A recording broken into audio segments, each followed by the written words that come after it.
Phantom Sketchbook by AkoyaMizuno. Chapter 1. Fenton, Phantom, and Findings.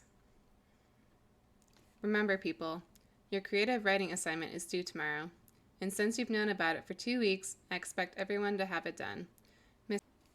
Mr. Lancer said the last with a special glare for Daniel Fenton as the troublesome boy filed past him on the way out of the classroom. Speaking of Danny, Mr. Fenton, could you stay behind a moment? The only response the overworked teacher received was a sigh from the boy as he waved off his two friends. Though he couldn't see it, Mr. Lancer was sure that the wave had been accompanied by a roll of the eyes. Taking advantage of the time it would take for everyone to pack up and leave, Lancer sized up the 17-year-old. The boy looked tired. The truth be told, the teacher had to strain to remember a day in the last 3 years when Danny hadn't looked like he'd been up all night. Those 3 years had made some differences, even if the laziness and perpetual tardiness remained the same. Danny wore his black hair slightly longer than he used to, and had gained some small bit of muscle. His white with red trimmed tee and jean outfit had been forsaken for sand-colored khakis, a black t-shirt, and a long-sleeved collared black shirt. The black is probably Miss Manson's fault. The strangest part of his apparel was a short chain with the large silver links, which had a smaller star attached. In the middle of the star was what looked like a stylized CW, though that made no sense whatsoever. The chain had been the cause of some commotion amongst the student body a while back, when Dash Baxter had attempted to steal it, only to find that apparently no one but Danny Fenton and his friends could even touch it. Current popular thought was that it was some strange ghost-related item made by Jack and Maddie Fenton. Mr. Lancer found that peculiar explanation lacking. Turning his thoughts back to the teenager in front of him, it occurred to Lancer that there was more than just cosmetic changes. In some inexplicable way, Danny looked old. His blue eyes still held mischief, and there was a self-confidence that had been previously lacking, but there was something else that bugged the hell out of his English teacher. Mr. Lancer? You okay? Snapping out of his musings, Lancer realized that the classroom was clear and that he had been staring for quite some time. Yes, Mr. Fenton, thank you. Just thinking about something I have to do tonight. Danny raised an eyebrow, but seemed to accept the lie easily enough. Clearing his throat, Lancer launched into the actual reason he had asked Danny to stay behind. I am not one to discourage creativity in my students, which is why I did not take your sketchbook from you during class. However, doodling when you need to be paying attention is a surefire way to bring your grades down. And though you've been maintaining a B average this year, that average is far from a steady one. So I suggest that you refrain from indulging your hobby during lectures. Instead of the brush-off he'd been expecting, Mr. Lancer was surprised to see Danny give him a considering look, followed by a sheepish grin. Yeah, you're probably right there. Sorry, Mr. Lancer. The response earned a rare smile. Go join your friends, Mr. Fenton. I'm sure they're waiting for you. Danny was partway out the door when Lancer called out to him, Oh, Mr. Fenton, I expect good things from your assignment tomorrow. One of the great things about Amity Park is that it is extremely safe. Well, if you discounted the ghost. And Jack Fenton's driving. It was this sense of security, combined with extreme insomnia, that had Mr. Lancer walking around the park at 2 a.m. Ender's Game. I'm going to be as tired as Mr. Fenton tomorrow. In truth, it was Danny Fenton who was keeping him awake. Something just wasn't right there, and whatever it was had been off for a long time. There was no reason a physical or mental illness would not have been reported to the school by his family. And Danny's family may not have been entirely normal, but trouble at home was laughable. Problems with friends was an impossibility given that Danny Fenton was inseparable from Sam Manson and Tucker Foley, and had a somewhat close friend in Valerie Gray.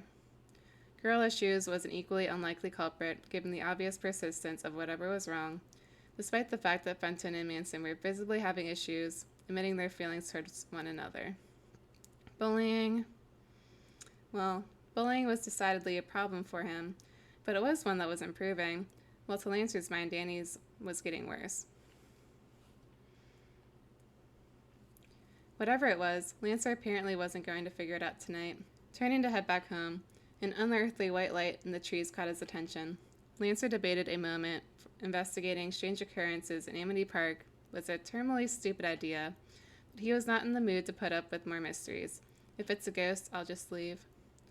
What he found surprised him. It was, of course, a ghost. Though given which ghost it was, Mr. Lancer decided that leaving was not necessary. Besides, how often did one get a chance to watch the illustrious Danny Phantom without his knowledge, and while he was relaxing? Based on his appearance, the ghost boy had been in a fight quite recently. His hair was messy even for him, while his pale skin looked like it was going to bruise in several places, and there was a gash along his right side which looked painful. I didn't realize a ghost could get hurt like that. However, the local savior seemed entirely unconcerned with his injuries, as he leaned contentedly against the base of a rather large tree. A globe of white light hovered just above his right shoulder, apparently the source of the light Lancer had noticed earlier. Phantom's concentration was on the black-bound book and pencil in his hands, much to Lancer's curiosity. Wait, is he drawing? It made sense in a weird kind of way. Everyone needed a hobby. Everyone needed something to get them away from their everyday life. And given the life Danny Phantom led, he probably needed it more than most. What was giving Lancer the creeps was the absolute normality of it. If you could get past the white hair, the glowing green eyes, the black with white hazmat, the weird glowing orb, the fact that he battled ghosts on a daily basis, and the fact that he himself was a ghost, then Phantom looked shockingly like a 17-year-old engrossed in a favorite pastime. In fact, Lancer was strongly reminded of how Danny Fenton had appeared while sketching in his class earlier. But something about that wasn't right. Phantom should not look like a 17-year-old. He should, in theory, look like a 14-year-old. At least the teacher was pretty sure that ghosts were not supposed to age. Well, you learn new things every day. For the second time, the book-obsessed adult found himself examining a teenager. Right at the moment, the ghost appeared harmless, if not almost totally worn out. Lancer knew from experience that Phantom was not as harmless as he seemed. After 3 years of close calls, the teacher was firmly in the camp that declared the ghost a hero, but that did not discount the fact that Danny Phantom was powerful. If anything ever happened to turn the ghost from his path as a hero, that doesn't bear thinking. Why did Phantom work so hard to protect Amity Park from other ghosts? It wasn't like the locals gave him a reason to do so. In fact, there are many of them who would gladly have gotten rid of the ghost given the chance. The human ghost hunters would fight on side with him, only to turn back to chasing the ghost once the immediate threat was over. But Phantom never fought back. Not enough to convince Lancer that he actually trying to hurt the people who were attempting to destroy him.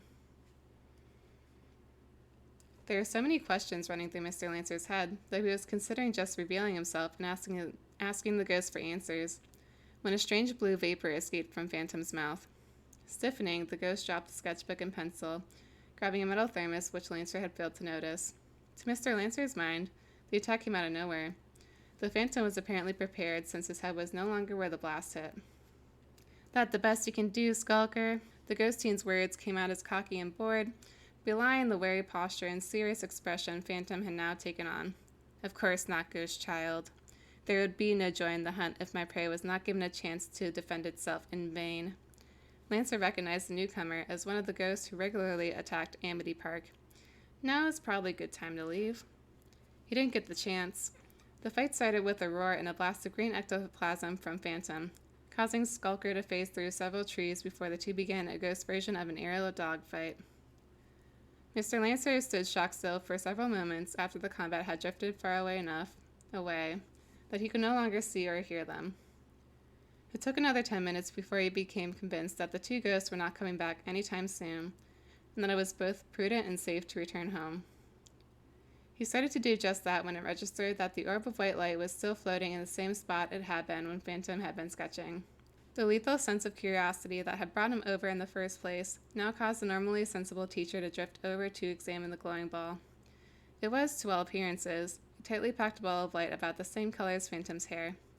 Though how it could be light and seem solid, or how it was being maintained, or, for the matter, how it was floating was well beyond Mr. Lancer's surprisingly considerable scientific knowledge. Some ghost thing, most likely.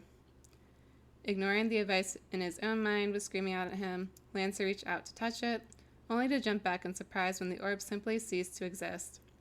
Left temporarily blinded, and muttering some choice words he had picked up from the kids at school, He attempted to take a few steps in the darkness, tripping over something instead. Lord of the Rings! The exclamation sounded loud in his ears. With a sigh, Lancer settled himself into a sitting position while waiting for his eyes to adjust to the darkness. As soon as his vision returned, Mr. Lancer found the reason he had tripped.